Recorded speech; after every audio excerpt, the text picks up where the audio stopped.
झूला झूलन चली आई हो जगदम्बे भवानी। झूला झूलन चली आई हो जगदम्बे भवानी।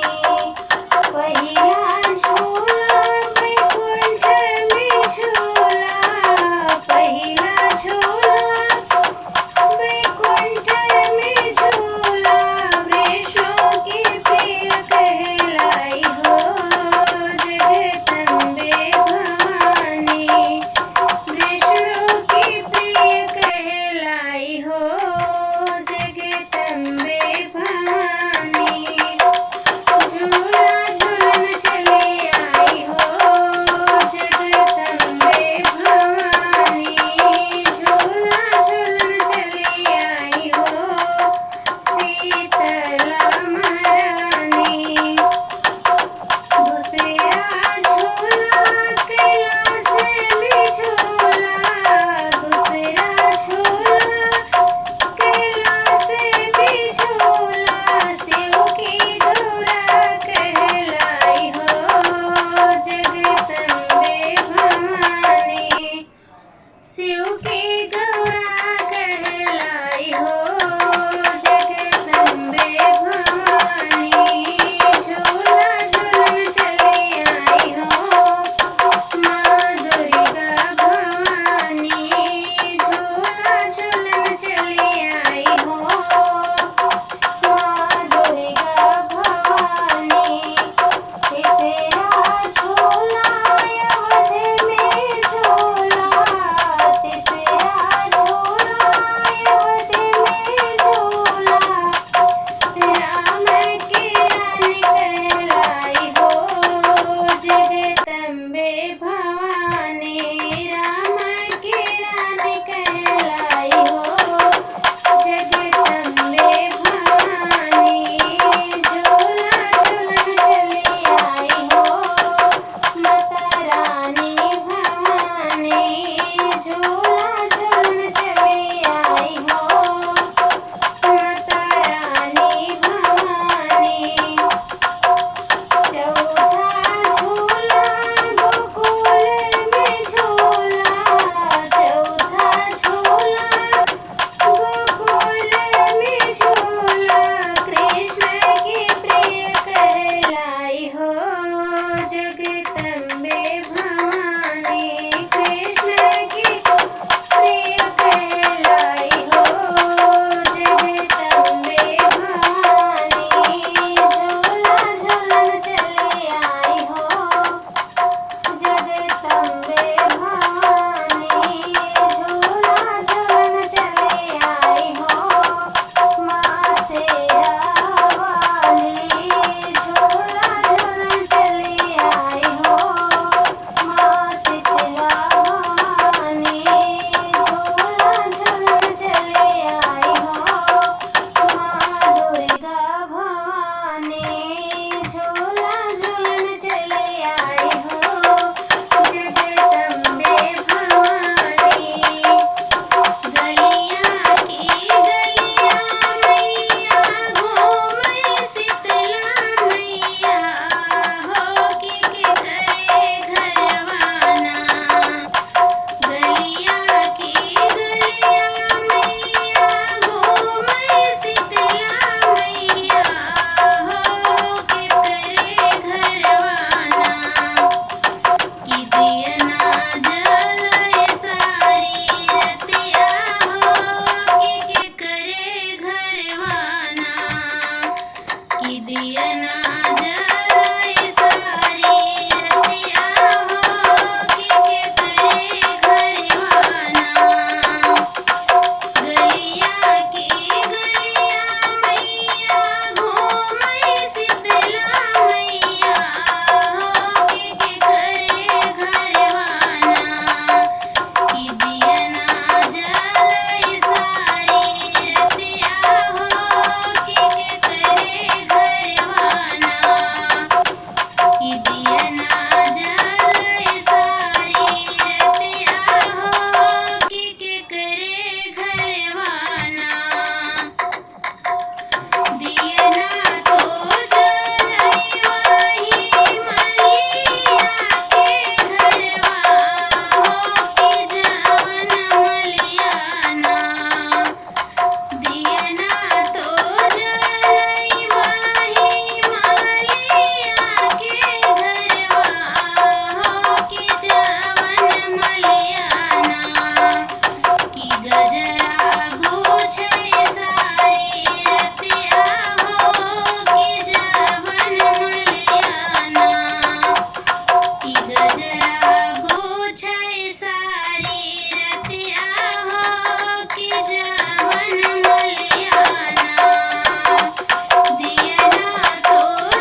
कि नथिया